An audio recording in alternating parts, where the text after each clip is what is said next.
अवधूत चिंतना श्री गुरुदेव दत्त स्वामी महाराज की जय. छत्रपती शिवाजी महाराज की जय. आज मी आपल्याला व्यंकटेश स्तोत्र संस्कृत त्याचा मराठीमध्ये भावार्थ सांगण्याचा प्रयत्न करणार आहे. माझ्या शब्दामध्ये काही चुकलं असेल तर माफ करावं. व्यंकटेश स्तोत्र बालाजी महाराज संस्कृत आपण वाचत असतो, पण व्यंकटेश स्तोत्र संस्कृत आपण वाचतो, पण त्याचा अर्थ, त्याच्या फलश्रुतीचा अर्थ काय आहे? व्यंकटेश स्तोत्र हे 15 ओव्याचं आहे, बरोबर? 15 ओव्याचं आहे. मराठी व्यंकटेश स्तोत्र हे 108 ओव्याचं आहे. ओवी लक्षात ठेवा, ओवी ही लक्षात कधी ठेवायला पाहिजे. मराठी व्यंकटेश स्तोत्र 108 ओवीचं आहे आणि विस्तृत आहे ते. तसंच संस्कृत व्यंकटेश स्तोत्र हे फक्त 15 ओव्याचं आहे. 15. आपलं व्यंकटेश स्तोत्र म्हटलं तर खूप जण म्हणतात, आता मग रात्रीच वाचायचं का? असं काहीच नाहीये. सगळ्यांना एकच मला सांगायचंय, व्यंकटेश स्तोत्र आपण नुसतं नाव जरी विचारलं, नाव जरी उच्चारलं, एक प्रकारची ऊर्जा आहे. बालाजी महाराज आणि व्यंकटेश स्तोत्र करायचं फक्त पैशासाठी करायचं का? नाही.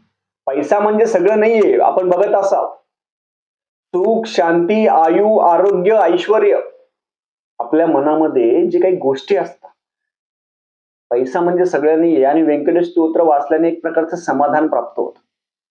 आणि हे व्यंकटेश स्तोत्र सकाळी वाचू शकता, दुपारी वाचू शकता, रात्री वाचू शकता.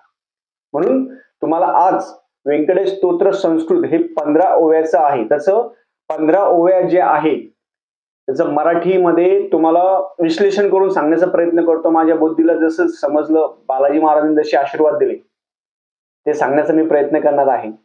सगळ्यात पहिला जो ओवी असते ती आहे, व्यंकटेशो वासुदेवः प्रद्युम्नो मितविक्रमः संकर्षण अनिरुद्रश्च शेषाधिपतिरेवच. म्हणजे काय? व्यंकटेशो वासुदेवा, व्यंकटेश हे जे बालाजी महाराज आहे, हे सगळ्या देवतांचे, सगळे देवता यांची पूजन करतात. सगळे देवता, ज्या देवता असेल, जे व्यंकटेश जे आहे, व्यंकटेश म्हणजे काय? जे व्यंकटेश म्हणजे स्वतः वासुदेव आहेत, ते प्रद्युम्न स्वरूप असून अमर्यादा पराक्रम असलेले आहेत आणि त्यांच्या हातामध्ये शंख, चक्र, गदा आहेत, जे पूर्णपणे निर्मळ, मायारहित आणि पवित्र आहेत. तेच व्यंकटेश प्रभू आहेत.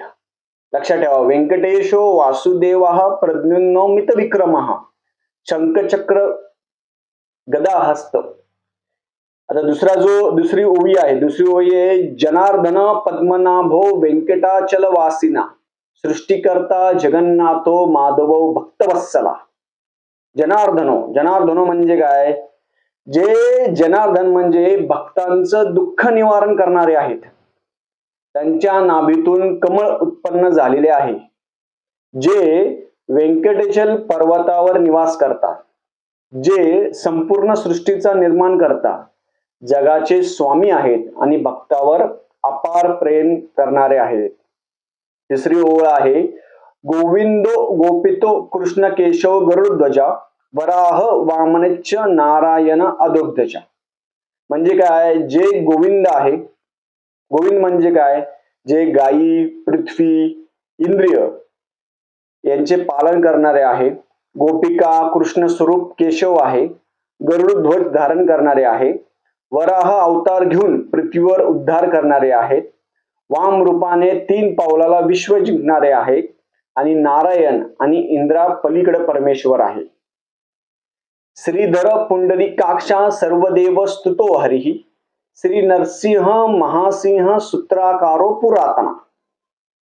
म्हणजे जे लक्ष्मी देवीला हृदयात धारण करणारे आहेत, कमळासारखे डोळे असलेले, सर्व देवतांचे मूळ स्वरूप असलेले हरी आहेत, नरसिंह रूपात महासिंहासारखे पराक्रमी आहेत, तरीही अंतकरणाने कोमल असून आदिकालापासून अस्तित्वात असलेले आहेत. 5वी ओळ आहे, चोलपुत्र प्रिय शांतो ब्रह्मादीना वरप्रदा श्रीनिधी सर्वभूताना भयकृत भयनाशिना.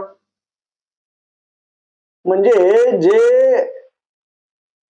रामाचे अनुज असून, रामाचे अंश आहे, महाभाऊ आहे, मधुसूदन आहे, आणि ते दैत्यांचे नाश करणारे, सर्व पुरुषांमध्ये श्रेष्ठ आहेत, भक्तप्रिय आहे, अंतःकरणाने शांत असून वेदप्रिय, ब्राह्मणाचे संरक्षण करणारे असून वरदान देणारे आहे. ते वरदान देणारे, तशाप्रमाणे वरदान देणारे आहे. तर आपण श्रीनिधी सर्व भूताना, ते सर्व संपत्तीचे अधिष्ठान आहेत, सर्व प्राणी मात्राचे भय देणारे, नष्ट करणारे आहे. स्वतः श्रीराम रामभद्र स्वरूपात असून प्रकट झालेले आहे आणि जन्म मृत्यू फेऱ्यामधून मुक्त करणारे ते, लक्षात ठेवा. म्हणजे सगळ्या जन्म मृत्यू फेऱ्यामधून ते मुक्त करतात. आता पाचवी जे भूतावासो गिरावासा श्रीनिवासा श्रीयपती अच्युतानंद गोविंदो विष्णू व्यंकटनायक, म्हणजे काय, जे सर्व सृष्टीमध्ये वास करणारे आहेत, तसे डोंगरावर तिरुपती इथे निवास करणारे आहे, लक्ष्मीचे अधिष्ठानपती आहेत, जे कधीही पराभूत न होणारे आहे, अनंत स्वरूप आहे, आणि गोविंद विष्णू आणि वैकुंठाचे अधिपती इथे बालाजी महाराज वैकुंठाचे अधिपती आहेत. 8वी ओळ आपण घेऊया. बालाजी महाराजांची जेवढी आपण हे करणार, 8वी ओळ असे, सर्वदेवेक शरणम सर्वदेवेक देवतम समस्त देवे कवचम सर्वदेव शिखामणी, म्हणजे काय, जे सर्व देवतांचे एकच मूळ स्वरूप आहे, ज्याची सर्व देव पूजा करता, जे सर्व देवताचे रक्षक करणारे आणि सर्व देवतांमध्ये मुकुटमणी सारखे आहे, असे बालाजी महाराज आहे. 9वी ओळ आहे, इतिदम कीर्तम यस्य विष्णू रमेश तेजस त्रिकालये पठेतस्य पापंतस्य न विद्यते, म्हणजे काय, अशा अमर्याद तेजस्वी विष्णूचे हे स्तोत्र आहे. हे स्तोत्र जो मनुष्य सकाळ दुपार संध्याकाळ नित्य पठण करतो, नित्य वाचतो, त्याच्या जीवनात पाप शिल्लक राहत नाही. रोज नित्य पठण करायचं. 10वी ओळ असे,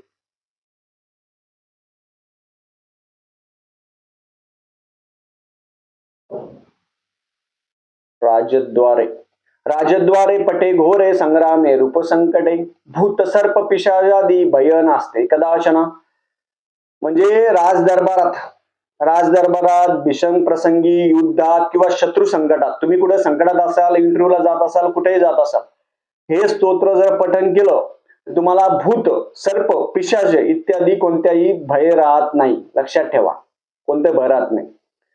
11वी ओळ आपण पुत्र लभते पुत्राना निर्दोन धन भावते रोगाते मुच्चात रोगात बुद्धी मुच्चित बंधनात, म्हणजे काय, जे संतानहीनला संतान मिळते, अपुत्र लभते पुत्राना, ज्यांना बाळ नाही तर बाळ होईल, निर्धनो धन भावते, गरीबाला धनवान होतील, ज्यांना रोग असेल तर रोग मुक्त होतील, आणि जे बंदिवान माणूस असेल तो बंधनातून मुक्त होईल. म्हणजे काय, कोणी जेलमध्ये गेला असेल, कोणी कोणावर केस पडली असेल, त्यांनी जर व्यंकटेश स्तोत्र वाचलं त्याच्यातून ते मुक्ती प्राप्त होईल त्यांना. 12वी ओळ आपण यदिष्टम लोके तत्वपरता आणि संशया ऐश्वर्याज सम्मान भुक्ती मुक्ती फलप्रदम, म्हणजे या जगात जे जे योग्य इच्छित आहे हे स्तोत्र पठन करण्यास निसंशय प्राप्त होते. ऐश्वर्य, मान सन्मान, भोग, मोक्ष या दोन्ही गोष्टी या स्तोत्रामुळे पठन होतात. 13वी ओळ आता, विष्णू लोक सोपान सर्व दुःखे कनाशनम सर्व ऐश्वर्य पूर्णना सर्व मंगलकारकम, म्हणजे हे स्तोत्र विष्णू लोकात जाण्याचा एकमेव मार्ग आहे. सर्व दुःखांचा नाश करणारे, मनुष्याला सर्व प्रकारचे ऐश्वर्य देणारे आणि पूर्ण मंगलकारक आहे. 14वी ओळ, मायावी परमानंदम तत्वात वैकुंठमुत्तम स्वामी पुष्करणीतरे रमया सह मोदते, म्हणजे काय, जे माया आनंद घेऊन उत्तम वैकुंठ धामात स्वामी पुष्करणीच्या तीरावर लक्ष्मीसह विराजमान झालेले आहे. 15वी ओळ, कल्याणदूत गाताय कामतीर्था प्रदाने श्रीमद व्यंकटनाथाय श्रीनिवासाय ते नमः, म्हणजे काय, जे शरीराने कल्याणकारी गुणाने भरलेले आहे, भक्ताच्या सर्व इच्छा पूर्ण करणारे आहे, अशा श्रीमंत व्यंकटनाथ श्रीनिवासाला माझा साष्टांग नमस्कार आहे. हे व्यंकटेश स्तोत्र याच्यामध्ये एकच गोष्ट आहे की जो व्यक्ती सकाळ दुपार संध्याकाळ तिन्ही टायमाला व्यंकटेश स्तोत्र वाचेल, हे फक्त 15 ओव्या, सगळ्या गोष्टी प्राप्त. आपण व्यंकटेश स्तोत्र म्हटलं की काही रात्र आपल्याला आठवते, रात्री करायचं नाही, ते अति कठीण प्रसंगात आहे. हे 15 ओव्याचा जो अर्थ आहे याच्यामध्ये जर आपण 15 ओव्या सगळ्या बघितल्या, त्याच्यामध्ये खूप गहन अर्थ आहे. आणि बालाजी महाराज आपल्याला सगळं देता, ऐश्वर्य देता, मान सन्मान देता, सगळं देता. म्हणून वर्षातून एकदा तिरुपती बालाजीला जायचं, किंवा देऊळगाव राजा आहे तिथे आपण जाऊ शकता. आता आम्ही शनिवारी जाणार आहोत देऊळगाव राजाला, तिथे पण प्रति बालाजी आहे. देऊळगाव राजाला तुम्ही जाऊ शकता. बालाजीला जाताना खडी साखर असेल, फुटाणे असेल, हे बालाजी महाराजांना खूप आवडतं. खडी साखर, फुटाणे, परत आपण तांदूळाची खिचडी हे करू शकता. म्हणून व्यंकटेश स्तोत्र तुम्ही कधीही पठण करू शकता. जो व्यक्ती 11 वेळा, 108 वेळा, 51 वेळा बंधनातून मुक्त होतो, ज्यांना भूत प्रेत पिशाच जे असेल बंधनातून मुक्त होतो, कोणाला बाहेरची बाधा करणे असेल मुक्त होतो. आणि व्यंकटेश स्तोत्र जो व्यक्ती वाचतो त्याला सगळ्या गोष्टी प्राप्त होतात. कारण की बालाजी महाराजांचं जो सेवा करतो ना, तो कधी मला गरीब दाखवा, तुम्ही मला कमेंट करून सांगा की जो खूप बालाजी महाराजांची सेवा करतो तो गरीब आहे. बालाजी महाराजांची सेवा करणारे मी माझ्या अनुभवातून बघितलेले सगळे लोक श्रीमंत आहे. बालाजी महाराज त्यांच्यासारखं त्यांना करतो सगळं. श्रीमंत बालाजी महाराज, तो व्यक्ती पण श्रीमंतच असतो. काही जण असे माझ्या लहानपणापासून बघतो, काही जण असे आहे ते प्रत्येक वर्षी तिरुपती बालाजीला जातात, प्रत्येक वर्षी न चुकता वारी त्यांची. ते म्हणतात का बरं तुम्ही कशासाठी जाता? ते रोज काही पैसे असेल, 1 रुपया, 2 रुपये, 10 रुपये, 50, 1000 काही असेल, रोजच्या रोज ते गल्ला करता रोज. वर्षभर जेवढे साचलेले जे पैसे असेल ते बालाजी महाराजांच्या हुंडीमध्ये टाकता. विचार करा, बालाजी महाराजांच्या हुंडीमध्ये टाकता. बालाजी महाराजांच्या हुंडीमध्ये टाकल्यानंतर मी म्हणतो हुंडीमध्ये टाकून काय होतं, पण बालाजी महाराजांचं असं आहे, तुम्ही त्यांना 1 रुपया दिला ना, ते तुम्हाला 1000 लाखो पटीने देतात. असं आहे त्यांचे मन खूप निर्मळ आहे. आणि बालाजी महाराजांना निर्मळ लोक आवडतात. निर्मळ मन स्वच्छ पाहिजे आपलं, ते सगळं देतात.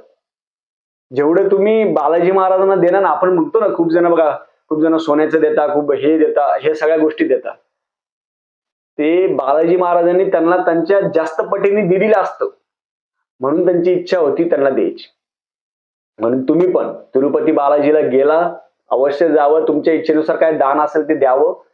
बालाजी महाराजांना तिथं काहीच नाही. तिरुपतीला गेल्यानंतर काय करायचं याचा जो व्हिडिओ आहे तो मी पुढच्या वेळेस टाकणार आहे, की तिरुपती बालाजीला गेल्यावर व्यंकटेश स्तोत्र अनुष्ठान कसं करायचं, व्यंकटेश स्तोत्र कसं करायचं, सगळं मी सांगणार आहे. कारण की तिरुपती बालाजीच्या दर्शनाचा जो माझा अनुभव आहे तो मी सांगणार आहे.